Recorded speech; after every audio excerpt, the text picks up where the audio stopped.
Your father's death has nothing to do with us. I don't care about his funeral. I was just about to go on a trip anyway, and you don't need to come back home either. When I told my husband, Daniel, about my father's death, he hurled these cruel words at me. How can you say it doesn't matter? That's no way to act. And what's this trip about? Are you seriously planning to skip the funeral? We don't need to attend, do we? He's a stranger to us, and we're going to take a trip with Mom and Dad, soak in the spa, and wash away the daily stress. Behind the sneering Daniel, I could hear the voices of his supportive parents, John and Susan. Since he married me, my father should no longer be a stranger to him, yet how could such treatment be justified? As I was stunned by Daniel's response, the phone seemed to change hands, and I heard Susan's voice. Michelle, we had planned this trip a long time ago, and the flight is already booked. It's clear which is the priority between your dad's funeral and our trip. It's a real family vacation after all. With that one-sided declaration, Susan hung up the phone. Daniel doesn't care about my family, including me. He only prioritizes his own parents, managing my salary and our finances to suit his convenience. I was foolish to think about a future with him and trust him. While my mind was consumed with these thoughts, I proceeded to prepare for the funeral. My name is Michelle. Before I started elementary school, my mother passed away, and from then on, my father raised me single-handedly. Honestly, I always felt lonely when I was little. I had no siblings, and when my father was at work, I was left alone or with relatives. Seeing my father come home exhausted, I couldn't bring myself to be selfish. My father couldn't make it to school events like Parents' Days, which often left me feeling sad. Still, I understood that he cherished me above all else, and I'm grateful for how he raised me. After graduating from college, I didn't consider moving away for a job. Instead, I worked at a local company, living at home, trying to support my father in turn.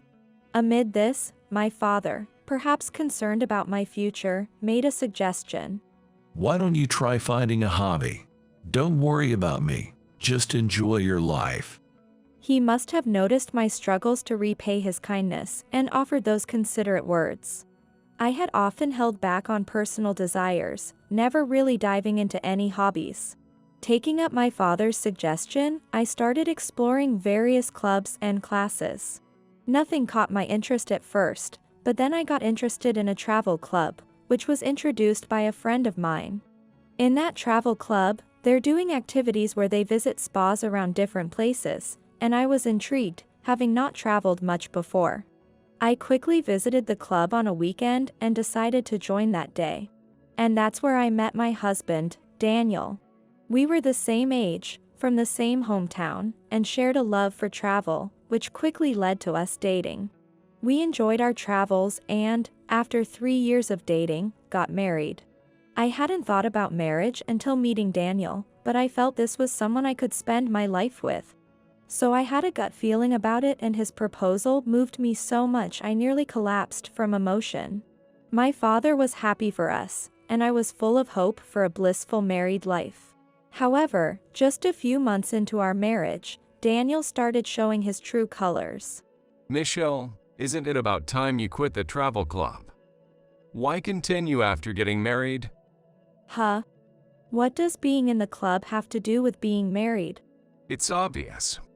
A married woman shouldn't be out playing around, right, Mom?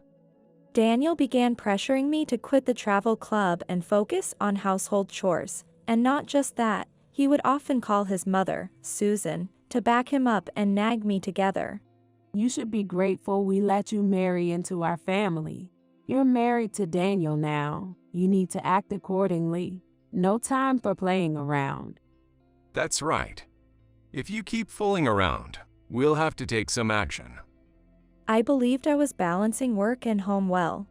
Ironically, it was Daniel who, despite working the same hours, neither did housework nor reduced his club activities. But neither he nor Susan would admit that, instead blaming me entirely. Frustrated, I didn't follow their demands. I continued with the travel club and planned trips for the next holidays. Then, Daniel took a drastic step. I told you I'd take some action, right? I'll manage your salary, our savings, everything. No arguments. What? I'm putting the agreed amount into our account every month. Why do this? I do the shopping for groceries and necessities. How can I manage if you control the finances? I won't even be able to shop properly. I said no arguing. I'll make sure you can't waste money anymore. No more unnecessary spending. From then on, Daniel took control of my salary and our finances, giving me just enough to get by. I couldn't even afford lunches with coworkers anymore and had to decline invitations from friends. It was tough having my life turned upside down, but maybe it was a step forward for Daniel to take charge of our savings, considering he hadn't done much before. I convinced myself of this and let Daniel handle our finances. However, this only made Susan more critical of me. Can't manage your own money. What a letdown of a wife, huh? Aren't you embarrassed to leave it all to your husband? Her snide remarks were painful to hear. I tried to ignore it, reminding myself that we had decided this together. Time passed, and 3 years later, I was thinking about moving from our rental to buying our own home. I dreamed of raising our future kids in a spacious, bright house, but Daniel never brought up anything about our savings. I couldn't even get a glimpse of our bank book, let alone know how much we had saved. Daniel kept nagging about not wasting money, just like he did 3 years ago. Yet, he never quit the travel club and continued to travel as frequently as before we were married. Moreover, he splurged on taking his parents, John and Susan, on trips and buying them clothes and jewelry, claiming it was filial piety. I tried to discuss this with him several times, but Daniel always dodged the conversation, and we never got to have a real talk. Just when I thought I needed to settle this, John and Susan started living with us. Our place, a small one-bedroom apartment, became cramped and unlivable with 2 more people. With either John or Susan always around, it became harder to talk to Daniel about our savings. Still, I seized any moment I could, like when he was about to leave for work, to confront him. Hey, I didn't know John and Susan were going to live with us. And you even paid for their moving and new furniture. We shouldn't have that much spare cash, right? It's just being filial, you know. They're getting on in years. Oh, filial piety, huh? Well, I'd like to do the same for my dad. Can you give me some money then? We must have saved quite a bit by now, right? Well, maybe. I gotta rush. I'm running late for work. Daniel, clearly avoiding the topic, hurried off to work. Unable to have a proper discussion, my distrust grew. I continued to live in a fog of unease, accumulating stress. Then one day, while at work, I received a call that my father had been rushed to the hospital by ambulance. He had collapsed while mowing the lawn, witnessed by a neighbor who called the ambulance and informed me. I left work early and rushed to his side, only to learn from the nurses that he was undergoing emergency surgery for a subarachnoid hemorrhage. I kept an eye on the progress of the treatment, praying, but despite my hopes, my father passed away. I was numb, unable to process the doctors' and nurses' words as I stared at my father, who never woke up or breathed again.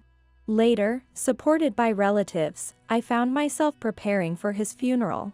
I had to pull myself together, I thought, and tried to inform Daniel and his parents about my father's death and the funeral arrangements. Despite several calls, neither Daniel nor his parents answered. After leaving a message saying I needed to talk to them, Daniel called back hours later. Stop calling me so much. Sorry, but I need to tell you something. My dad passed away, and I was going to talk about the funeral arrangements. Oh, forget it. Your dad's death has nothing to do with us. Who cares about the funeral? We were just about to go on a trip, and you don't need to come back home either. How can you say it doesn't matter? What do you mean, a trip? You're not planning on skipping the funeral, are you? We don't need to attend. He's a stranger to us. We're going on a trip with Mom and Dad, going to spa to wash away the daily stress. Behind Daniel's mocking laughter, I could hear his parents, John and Susan, agreeing with him. Even though he married me, my father should no longer be a stranger, yet how could he treat us this way? As I was stunned by Daniel's response, the phone was handed over, and I heard Susan's voice. Michelle, we had this trip planned from before, and the flights are already booked. It's obvious which is the priority between your dad's funeral and our trip. It's a real family vacation after all. After saying this unilaterally, Susan hung up. Daniel doesn't care about my family, including me. He only prioritizes his own parents, managing my salary and our finances as it suits him. I was foolish to think about a future with him and trust him. Overwhelmed by these thoughts, I proceeded with the funeral preparations. In the end, Daniel and his parents, true to their words, did not show up for my father's funeral. During the funeral, relatives kept asking about Daniel and his parents. I couldn't bring myself to admit they prioritized a family trip, so I evaded the questions. Yet, some seemed to understand the strain in our marriage, looking at me with pity. I pretended not to notice and carried on. Returning home, there was still no sign of Daniel and his parents, and the house was eerily quiet. Alone with my grief, I received a call from Daniel. Hey, Michelle, I need help. We had an accident on the trip. Can you come here right away? An accident? Yeah. Susan drove the rental car into a single-car accident. She broke some bones and has to stay in the hospital here for a while. According to Daniel, Susan was driving from the hotel to a corner store. It seems she couldn't handle the curve and crashed into the guardrail. Due to her age and the fractures, she'll be staying in the local hospital until she's well enough to be moved. Can't leave Mom alone here, so Michelle, come and take care of her. I need to go back for work. Why me? You're her son, you should be taking care of her.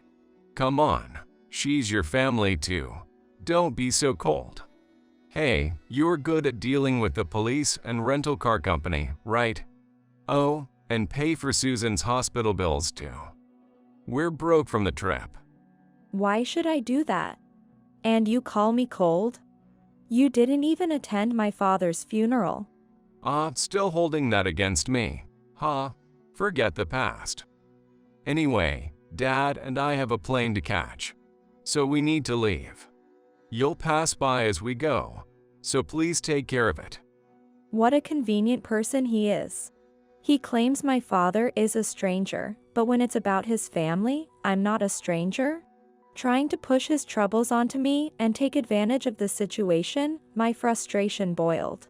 Calmly, I told Daniel the truth. Sorry, but I can't cancel my trip plans to take care of someone else. I've already made plans, and I'm prioritizing my own family over strangers. What? What trip are you talking about? I was invited by a relative to go on a trip. I'm going to visit the spa my father loved. Your family's in the hospital, and you're going on a trip. That's insensitive. What are you thinking? I could say the same to you. In my case, it wasn't about a hospital stay, but, well, that's how it is, so please take care of Susan yourself. Hey, wait. I hung up and blocked Daniel's and his parents' numbers. I then went on to enjoy my trip for a few days. Upon returning home, Daniel and his father John came running to the entrance, trying to confront me. Leaving your mother-in-law alone and just going off to have fun.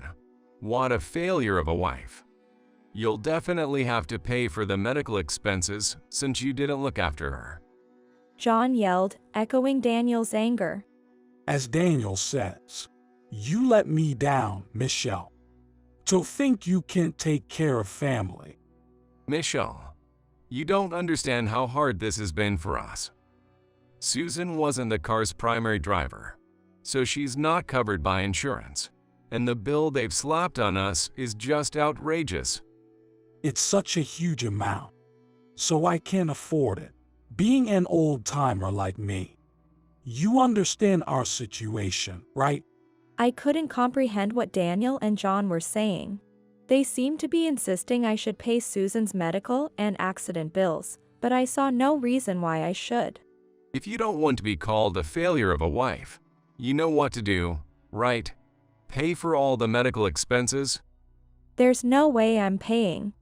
Why should I?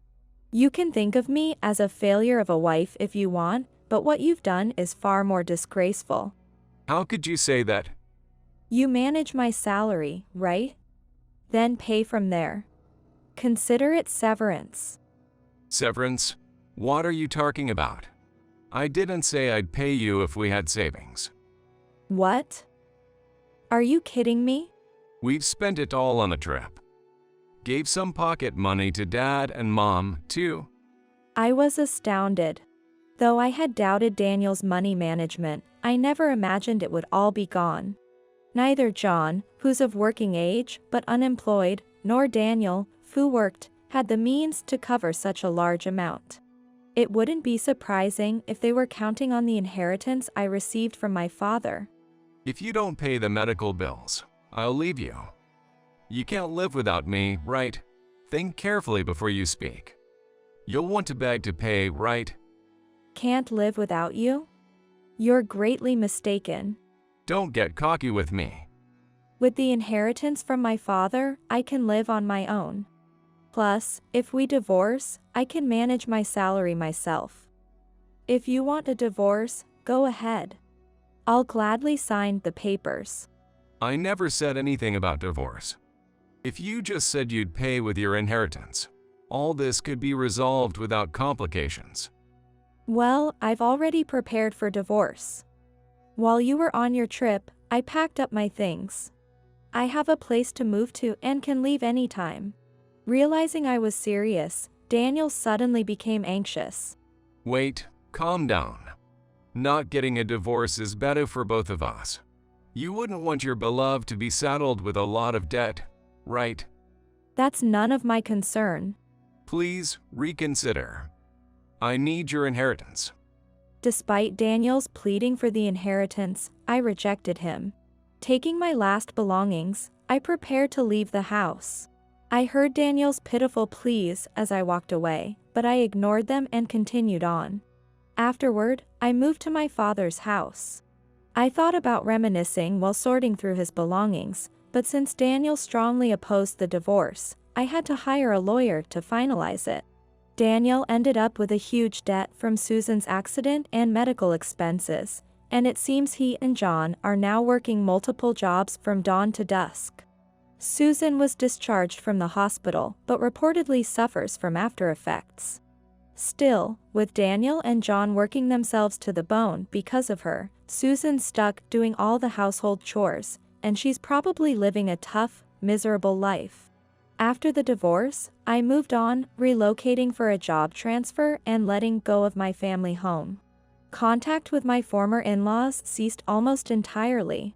The only time I return to my hometown is for the annual visit to my father's grave.